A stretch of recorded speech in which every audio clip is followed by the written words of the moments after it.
Ертеде дүниеден кедей бір шал өткен екен. Шалдың екі ұлы болыпты. Адал етті де жалғыз ала биесі болған екен. Күндердің бірінде ұлдары әкесіне: «Әке, осы ала бие құлындағанды қойды, мұның не құлынының, не қымызының қызығын көрмедік. Осыны сатып жіберіп, орнына бір бұзаулы сиыр алсақ қайтеді?» деген екен. Сонда әкесі тұрып: «Ала бие жылында емес, күнінде құлындайды. Құлындағанда таңға жуық ыңқай алтын құлын табады. Амал не? Сол алтын құлынды аяқтана бергенде аспаннан бір алып құс келеді де аспанға алып шығып кетеді». Әкесінің бұл сөзі екі ұлын қатты тамсандырды. Екі бірдей керіскедей азамат тұра, «Қара құсқа жем болмақпыз ба?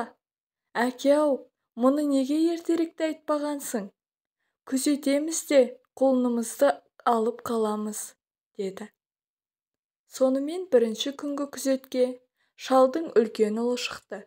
Әкесінің айтқанындай, таң қылаңдап келе жатқанда ала бие құлындап, құйрық жалы нұр шашып тұратын алтын құлын туыпты. Құлын туған кезде нұрымен төңірек жап-жарық боп кетіпті. Сол мезетте аспанға ойнақшып, түндіктей қара бұлт шығып, найзағай жарқ-жұрқ етіп, от қамшысын сабалай жөнеліпті. Нөсер құйып, алай-дүлей дауыл тұра қалыпты. Осы аласапыранның ішінде аспаннан бір алып қара құс құйылып, алтын құлынды шыңғыртып іліп ала жөнеліпті.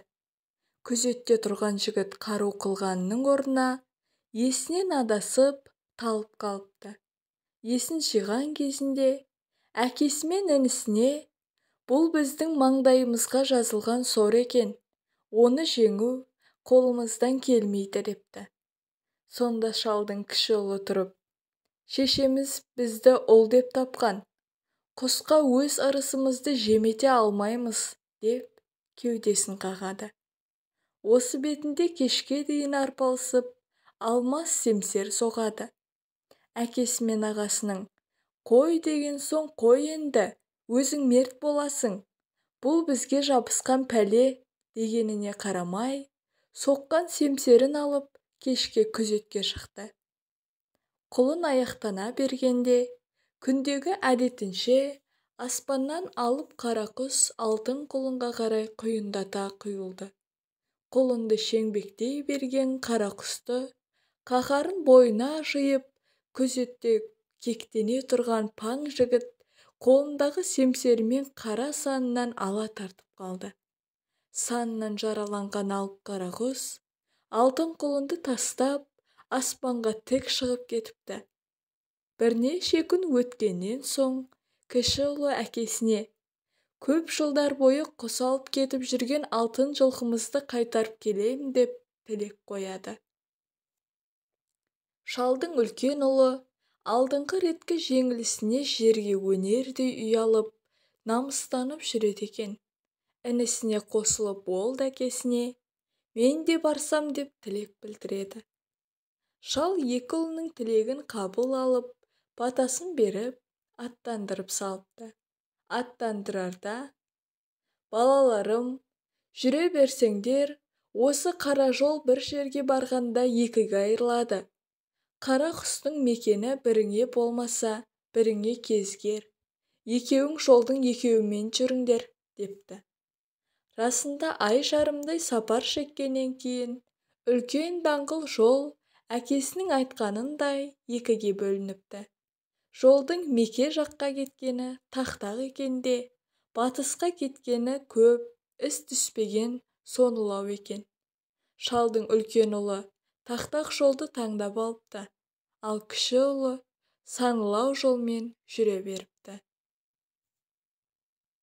Арада маусым өтіпті, жыл өтіпті, тіпті бірнеше жыл өтіп кетіпті. Бұлар арқа еті арша, борбай еті борша болып, әбден шаршапты. Киімдері өрім-өрім болып, қолдарындағы темір таяқтан тебендей қалыпты. Сол кезде шалдың кіші ұлы тереңде иен құзар жартасты бір шатқалға келіп жетіпті. Сай табанында тастан тасқа соғылып, ақ көбік шаша долданып, асау өзен ағып жатады. Ол осы өзенді өрлеп жүре береді. Бір жерлерге келгенде алты қанат ақ ордаға кезігеді. Ордаға келіп қараса, орданың дәл ортасында бір тай қазан қозы еті пісіп тұрыпты.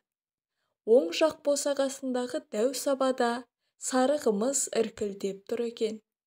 Оның өр жағында шағи шымылдық құрулы тұрыпты.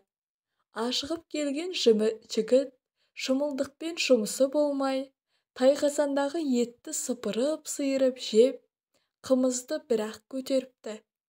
Одан кейін құрулы шымылдықты ашса, ай мен күндей екі сұлу қыз отыр екен. Қыздың екі қолы қайырылып, керегеге байлаулы, ерні темір істікпен түйреулі екен. Жігіт көре сала қыздың қолын байлаудан босатып, ерніндегі түйреулі істікті жұлып алыпты. Сонда қыз: «Ағатай-ай, менің де адамзатты көрер күнім болады екен-ау», деп жігіттің мойнынан құшақтап бас салыпты.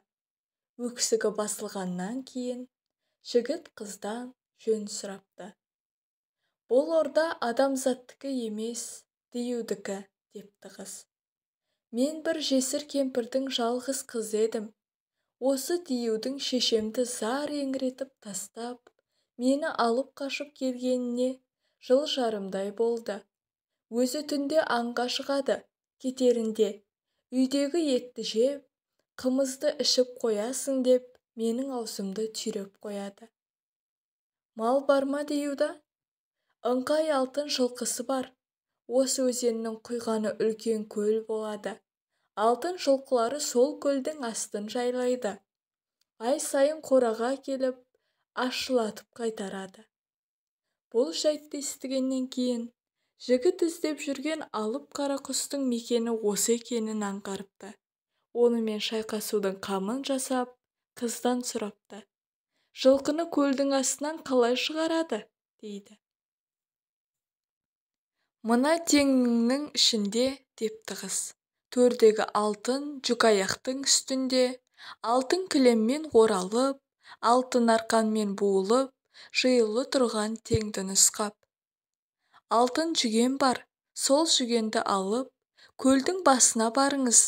Көлдің жағасында зәулім биік алтын бәйтерек бар. Сол бәйтерекке сүйеніп тұрып, алтын жүгенді шылдырлатсаңыз, көлдің ішінен арқырап алтын айғыр шығады.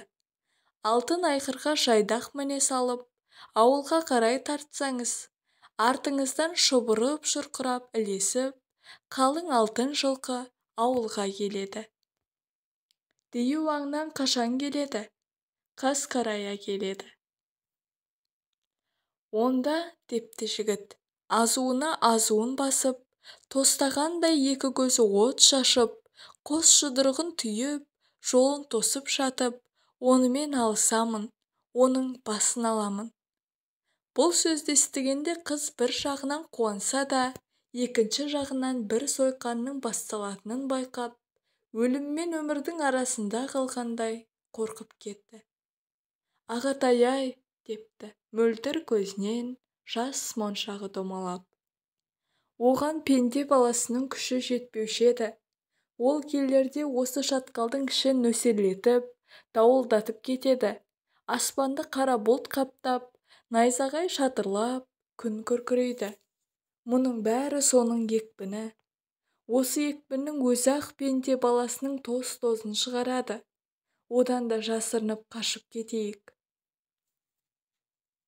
«Жоқ, қалқам», депті жігіт. «Жасырынып қашып кеткенімен, жаудың аты жау, ол бізге түбі қас қылады. Көл түбінде жатқан ана алтын жылқы менікі. Менің әкемнің адал еңбегімен тапқан ала биесінің ұрпақтары. Бұрында диюдан бір алтын құлынымды алып алғанмын. Осы жылқыны тауып алып қайтуға шыққанмын. Ақыры жігіттің ақылына қыз көніпті. Өткенде осы диюдан алтын құлынын айырылып қалғанын айтқанда, қыз жігітке таңдана қарапты. Сонымен екеуі бірлесіп, диюды өлтірмек болыпты. Қыз диюдің тағы бір сырын айтыпты. Диюдің астындағы аты адамзаттың иісін шақырым жерден сезеді. Сезген заманда шыр айналып, шыңғырып тік шаптап тұра қалады. Осы кезде нөсерлеп тұрған жаңбыр да, онды-солды үріп тұрған дауыл да тоқтай қалады. Алуыңыз үшін осы бір орай дейді. Жігіт диюдің жолын тосып жатқанында, аяқ астынан алай-дүлей түтеп кеткен дауыл да, шелектеп құя салған нөсер де, қыздың айтқанындай лезде тына қалады. Сол кезде, «Кім бар бұл жерде? Кім менің мекеніме басынып кіліп жүрген? Шық бері!» деген қатулы дауыс шығыпты. Айғайлаған дию екен. Жолдың жағасында жасырынып жатқан жігіт, «Келсең кел!» деп тұра ұмтылыпты. Сонымен екеуі қарпақ-құрпақ алыса түсіпті. Ымыртта алысқаннан тола салмай 3 күн, 3 түн алысып, алысқан жерлерінің дөңін ойын дөң қып жіберіпті. 4-ші тәулікке ауғанда, екеуі де әбден қалжырапты. Әсіресе жігітті дию меңдете бастапты. Мұны көрген қыз, жалма-жан диюдің алтын жылқының жал құйрығынан ескен шалма арқанын әкеліп, диюдің мойнына салып жіберіпті. Ал өзі жақ ұшын беліне мықтап орап, диюді шалқайта тартыпты. Сонда дию жын құсап, өкіріп барып сұлапты. Жігіт кеудесіне қарғып мініп, басын шорт еткізіп, кесіп алыпты. Диюді өлтіріп, алтын жылқыны алғаннан кейін, қыз жігіт некеленіп, алтын жылқыны жер қайыстыра айдап, елге қарай көшкен екен. Көш жөнекей, бұларға жігіттің ағасы ұшырап қалыпты. Ағасының мойны ырғайдай, беті торғайдай болып, өзі өлімші халге келген екен. Бұл халін көрген ағасына, інісінің де, қайнағасы екенін білген жас келіннің де жаны ашиды. Бірнеше күн дамылдап, бұл кісіні тынықтырмаймыз ба, депті жас келін. Жігіт жан-жарымның жарасымды лебін екетпепті. Жас жігіт жылқыны жасаңдау суатты жерге қайырып салыпты. Жүкті түсіріп, ақ орданы тігіпті. Бір ту биені сойып, бір желі құлынды байлап, ағасын асқан меймандостықпен күтіпті. Келіні кір-кешегін жуып, тамағын дәмдеп беріп, асты үстіне түсіп күтіпті. Шыт жаңа киім тігіп, малындырып киіндіріпті. Осындай аста төк құрметке бөленіп жатқанда, жігіттің ағасына мынандай бір арам ой келеді. Алтын құлынды Қарақұстан алып қалғанда осы, жұрт бетіне онда бір қарай алмастай қып еді. Бүгін сол алып Қарақұстың басын мүжіп, осынша алтын жылқыны айдап келе жатқан тағы досы. Менің алдымда әйелді болып алыпты. Елге не бетіммен барамын? Одан да мұны осы жерде ебін тауып өлтірейін де, әйелін өзім алып, одан соң елге жылқыны өзім әкелдім. Ол ынжықтың қайғырып, қайда кеткенін білмеймін деп айтпаймын ба, дейді. Ағасының бұл пиғылынан хабарсыз інісі бір күні шаңқай түсте ақ ордада жайбарақат ұйықтап жатыпты. Жан-жары бие саууға кетіпті. Осы орайды пайдаланып, ағасы диюдан түскен ақсемсерді ақ орданың есігіне жүзін ішке қаратып мықтап таңыпты. Сөйтті де інісінің тұсына барып, «Ойбай, аттан, аттан, жылқыға жау тиді-ау!» деп бар даусымен аттан салыпты. Шырт ұйқыда жатқан інісі шошып оянып, есікке тұра ұмтылыпты. Сонда есікке көлденең таңулы тұрған ақсемсер аяғын тізеден төмен қырып түсіпті. денесі ауып, ақ орда табалдырығының сыртына түсіпті де, аяғы табалдырықтың ішінде қалыпты. Осыдан кейін ағасы, қалған жазаңды жапан түздің жыртқыш тағысы тағы берсін депті де, шолақ аяқ інісін қамшының сабымен көзге шұқып, жұртқа тастап, көше жөнеліпті. Шашын жайып, екі бетін жұлып, ойбай салған келінін желкеден түйіп жіберіп, енді оның қатыны емес, менің қатынымсың деп, атқа таңып, зорлап әкеліпті. Опасыз күншіл ағаның екі аяқты тұлдыр ғып отағандығынан, екі көзі мөлдіреп, жұртта қалған есіл азамат, жарының кетерде жерошыққа көміп кеткен мылтығымен, үстінен ұшып өткен құсты атып жеп, жапан түзде жалғыз күнелтіп жата беріпті. Талай күндер, талай түндер өтіпті. Сол күндердің бірінде, «Ей, пақыр адамзат, біз де өзің секілді мүгедек едік. Үш жарты бірігіп, бір бүтін болып, күн көрсек қайтеді?» деп, қасына алдыңғы бір аяғын қақпан қырыққан арқар мен екі көзі соқыр еліп келеді. Арқардың бір ойнақтаса оқтаудай болып жараған, жаясы астаудай, күмістеген ер тоқымы бәйге мақпал, қарабесті ат бола қалатын. Еліктің тамақты өте дәмді пісіретін өнері бар еді. Іші пысып, зергіп жатқан шолақ аяқ жігіт, арқармен еліктің талабын бірден қабылдады. Сонымен бұл үшеуі бірігіп, күн көріпті.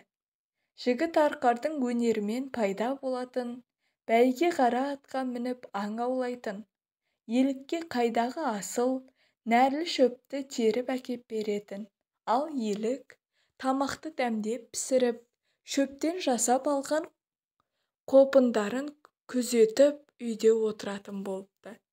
Осылайша бұлар талай тәулікті, талай аптаны, талай айды бастарынан кешіпті.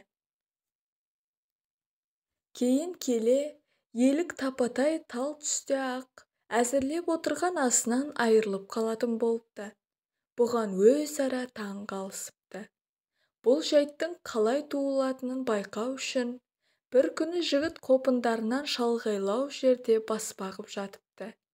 Аңдып жатса, қопынның аяқ жағындағы жырашықпен сумаң қағып өрлеп бір кемпір келіпті де, соқыр елікке сездірмей, алдында асулы тұрған етін қазаннан етегіне салып алып, безіп беріпті. Бұл жалмауыз кемпір екен. Көріп жатқан жігіт мылтығына дереу оқ басыпты да, қақшан қағып зытып бара жатқан жалмауыз кемпірдің басынан қағып жіберіпті. Жалмауыз кемпірге табанда қайтадан бас пайда болыпты да, өзіне қарай тұра ұмтылыпты. Жігіт бұл басын тағы қағып салыпты. Жалмауыз кемпірге тағы да бас пайда болыпты. Жігіт тағы ұшырып түсіріпті. Сөйтіп жігіт жалмауыз кемпірді өзіне жолатпай қойыпты. Жалмауыз кемпірден бірінен соң бірі 69 бас шығыпты. Жігіт 69-ын да жайлап болыпты. Жалмауыз кемпір 70-ші басын шығарғанда, жігіттің оғы оның басының жарымын жұлып әкетіпті. Сонда жалмауыз кемпір: «Қарақтарым-ай, тым болмаса осы жарты басымды қисаңдар екен. Көз жоғыңа көз, аяқ жоғыңа аяқ, қол жоғыңа қол шығарып берер едім», деп жалбарынған екен. Алдымен сіздің аяғыңыз бүтінделсін деп, арқармен елік құрметтеп, жігітке жол беріпті. «Жоқ», депті жігіт, «мына жалмауыз қақпас мені жұтып алса тастамайды. Содан соң сорларыңды сорпадай қайнатады. Одан да алдымен сендер бүтінделіңдер. Бүтінделіп, күйлерің бұған қаптал келетін болғанда мен жұтылайын. Мені тастамаса өлтіріңдер де, қос сүйегін қалдырмай шағыңдар. Мен сол қос сүйектерінің әйтеуір бірінен болмаса, бірінен тірі шығатын боламын». Жігіттің ақылын мақұл алыпты да, алдымен елік жұтылыпты. Жалмауыз кемпір саңғып жібергенде елік екі көзі жайнап, бұрынғы сау қалпында түсе қалыпты. Одан кейін арқар жұтылыпты. Ол да жерді төрт аяғымен тең басып түсіпті. Ең соңында жігіт жұтылыпты. Жігітті жұтқаннан кейін жалмауыз кемпір оны тастамай тайып жүріпті. Арқар кемпірді жүгіріп барып, 8 көзден мүйізімен беріп қалыпты. Елік жүгіріп барып жалпасынан түскен жалмауыз кемпірдің мүйіздеп, ішін жарып жіберіпті. Сонымен екеуі жалмауыз кемпірді мұлжалап өлтіріпті де, жігіттің ақылы бойынша қос сүйегін қалдырмай шағыпты. Бірақ жігіт табылмай қойыпты. Бұған қатты қайғырған елік пен арқар зар жылап, өз алдарына кете беріпті. Сонда ұшып келіп, қарсы алдарындағы бір топ шидің бір талына қонақ қалған бөрте торғай «Шынашақ, шынашақ!» деп сайрапты. Естіген елік пен арқар «Ойбай тәңір-ай, әлгі қақпастың шынашағы шағылмай қалған ұқсайды. Әйтпесе мына торғай біздің алдымызға келіп неге шынашақ, шынашақ деп сайрап тұр?» десіпті. Осы ойлары бойынша олар қайта оралып келіп, жалмауыз кемпірдің тоз-тозаласын шыққан жемтігін қайта ақтарыпты. Расында, бір шынашағының жалғыз буыны шағылмай қалған екен. Сол буынды шағып жіберсе, ішінен малдасты құрып, домбырамен ән шырқап отырған сап-сау жігіт шыға келіпті. Осыдан кейін әбден сауығып алған үшеуі біраз уақыт бірге серуен құрыпты. Кейін етте қимастықпен қоштасып, өз жөндеріне кетіпті. Жігіт салған күйінде еліне келіпті. Еліне келсе, кәрі әкесі мен шешесі өзінің күйігінен өртеніп дүние салыпты. Ағасы көкарай шалғында көк жайлауда салқын саяға биені байлатып тастап, алтын жылқының сары қымызымен жал жаясына белшесінен бөгіп жатыр екен. Шаңырағында құл, мосысына күң міндіріп тағы 3 әйел алыпты. Маңдағы ел жұртты түгел малайлыққа салыпты. Ел арасында қаңғып өлді аталып, әлдеқашан асы берілген інісі келісімен-ақ бұл батырдың барлық ісі паш болыпты. Зорлықпен күң орнында жүрген жігіттің ғашығы да өз сүйгенін көрген жерінде-ақ бас салыпты. Осы жайлардың барлығына жете қанық болып жиылған қалың ел, мұндай опасыз, күншіл ұрпақтың бізге керегі жоқ, оған шу асаудың құйрығына байлап, пара-парасын шығарып, өлтіру де жеңіл. Оны жападан жалғыз, қаңғып жүріп өлетін құла түзге айдау керек, деп жігіттің ағасына үкім шығарыпты. Сол үкім бойынша оны киімін сыпырып алып, тырдай жалаңаштап, ұшар құс шөлден, жортараң аштан өлетін құла түзге, қу медиенге, қаңғырық шөлге айдапты. Ал шалдың кіші ұлын ерлігі мен адамгершілігі үшін ыстық құшақтарына алыпты. Жігіт те алтын жылқыны ердің көркі ел, ортақ ырысымыз деп, ел жұртына бөліп беріп, ел жұртымен бірге бақытты да баянды өмір кешіп